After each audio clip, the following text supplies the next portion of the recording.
Hello friends, എല്ലാവർക്കും സുഖമെന്ന് വിചാരിക്കണം. ഇപ്പോഴത്തെ ട്രെൻഡ് വീഡിയോ ക്ലിപ്പാണ്. Video clip. അപ്പൊ ഞാനായിട്ട് എന്തിനാ കുറയ്ക്കണേ? ഞാനൊരു വീഡിയോ ക്ലിപ്പ് ഇട്ടേക്കാന്ന് ചോദിച്ചു.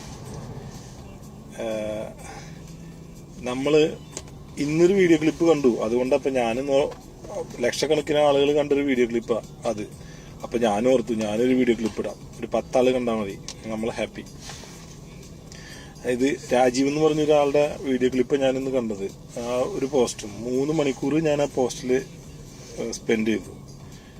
എനിക്ക് സമയം ഉണ്ടായിട്ടല്ല, പക്ഷെ കുറെ കഷ്ടപ്പെട്ടിട്ടാണെങ്കിലും ഞാൻ അവിടെ കുറെ നേരം നിന്നു. ജോലിയുടെ ഇടയ്ക്കും ജോലി കഴിഞ്ഞ് പോകുന്ന വഴിക്ക് ഡ്രൈവ് ചെയ്യുന്ന സമയത്തും ഒക്കെ ആയിട്ട് ഞാൻ കണ്ടൊരു വീഡിയോ ക്ലിപ്പ്. വളരെ മോശമായിരുന്നു ആ വീഡിയോ ക്ലിപ്പിന്റെ കണ്ടന്റ്. ബാബറി മസ്ജിദിനെയും പള്ളി പണ്ടത്തെ പള്ളി പൊളിച്ചതിന്റെയും അതിന്റെ കാരണവും ഒക്കെ വിശദീകരിക്കുന്ന ഒരു വിഷത്തോക്ക്. അത്രേ ഉള്ളൂ. രാജീവ് ആർ നായർ. ഞാൻ ഈ മനുഷ്യനെ കണ്ടിട്ടുമില്ല, ജീവിതത്തിൽ ഒരിക്കലും ഇനി കാണാനും പോണില്ല. എനിക്ക് വ്യക്തിപരമായിട്ട് യാതൊരു വൈരാഗ്യമോ യാതൊരു ഇഷ്ടക്കുറവോ എനിക്ക് അറിയ പോലും ഇല്ല, കാണു പോലും ഇല്ല എന്റെ മരണം വരെ. അങ്ങനത്തെ ഒരാളാ.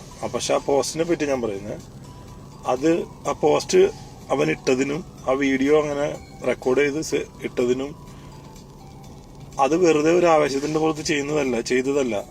ഇവന്റെ പല പോസ്റ്റുകൾ ഇതിനു മുമ്പും ഞാൻ കണ്ടിട്ടുണ്ട്.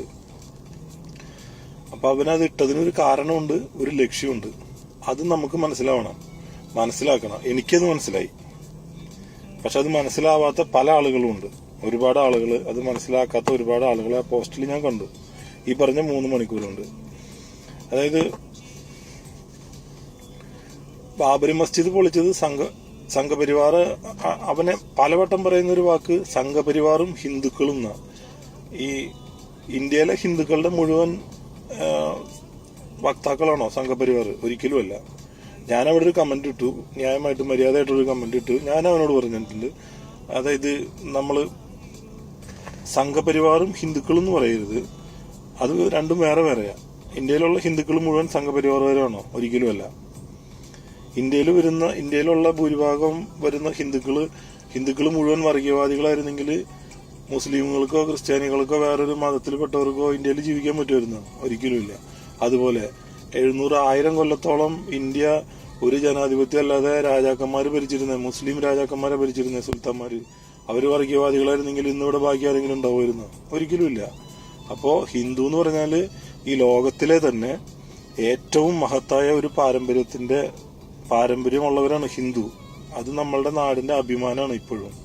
അതായത് എല്ലാവരെയും കൈനീട്ടി സ്വീകരിച്ച് എല്ലാവരെയും പുറത്തുനിന്ന് വന്നവരെയും അകത്തുള്ളവരെയും എല്ലാവരും ഒരുപോലെ കണ്ടിരുന്ന ആളുകളാണ് ഹിന്ദുക്കൾ ഇന്ത്യയിലെ. ലോക സമസ്ത സുഖിനോ ഭവന്തു എന്ന് പറയാനും അത് പഠിപ്പിക്കാനും നടക്കുന്ന ഹിന്ദുവിന് ഒരിക്കലും വേറൊരു മുസ്ലിം പള്ളി പൊളിക്കാനോ ക്രിസ്ത്യൻ പള്ളി പൊളിക്കാനോ ഇതുപോലെ വിഷം തുപ്പാനോ സാധിക്കില്ല. ഇവൻ ഹിന്ദു അല്ല, ഇവനൊരു മാനസിക രോഗിയാണ്, വർഗീയവാദി മാനസിക രോഗി. അവന് ലക്ഷ്യങ്ങളുണ്ട്.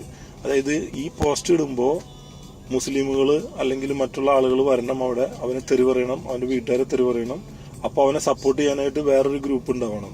അതായത് തമ്മിൽ തല്ലിപ്പിച്ചിട്ട് ഭൂരിപക്ഷം വരുന്ന ഹിന്ദുക്കളെ ഈ വർഗീയതയുടെ കീഴിൽ അണിനിരത്താനാണ് അവൻ ശ്രമിക്കുന്നത്. നടക്കില്ല, ഇന്ത്യയിൽ നടക്കില്ല. പണ്ട് ബ്രിട്ടീഷുകാർ ചെയ്തിരുന്ന തന്ത്രം ഇത്, ഡിവൈഡ് ആൻഡ് റൂൾ. അതായത് എല്ലാവരും തമ്മിൽ തല്ലിപ്പിച്ച മാത്രം അവർക്ക് കൂടെ നിലനിൽക്കാൻ പറ്റുള്ളൂ. അത് ഭരിക്കാൻ വേണ്ടിയിട്ടായിരുന്നു അവർ ചെയ്തിരുന്നത്. ഇപ്പൊ ഇവര് ഭരണം പിടിച്ചെടുക്കാനോ അല്ലെങ്കിൽ അങ്ങനെയുള്ള ലക്ഷ്യങ്ങൾക്ക് വേണ്ടിയിട്ട് പരസ്പരം തല്ലിക്കാനോ നോക്കണേ. അത് മനസ്സിലാക്കണം, ആ ചതി മനസ്സിലാക്കണം. നമ്മളൊരിക്കലും അവന്റെ കയ്യിലെ പണിയായുധങ്ങളാവരുത്. പ്രതികരിക്കരുതെന്നല്ല പറയുന്നത്, പ്രതികരിക്കണം. അവന്റെ അമ്മേനെയോ അവന്റെ അപ്പനെയോ അവന്റെ പെങ്ങളെയോ ചീത്ത പറഞ്ഞിട്ടോ തെറി പറഞ്ഞിട്ടോ വൃത്തിയോട് പറഞ്ഞിട്ടോ ഒന്നും ഒരു കാര്യമില്ല.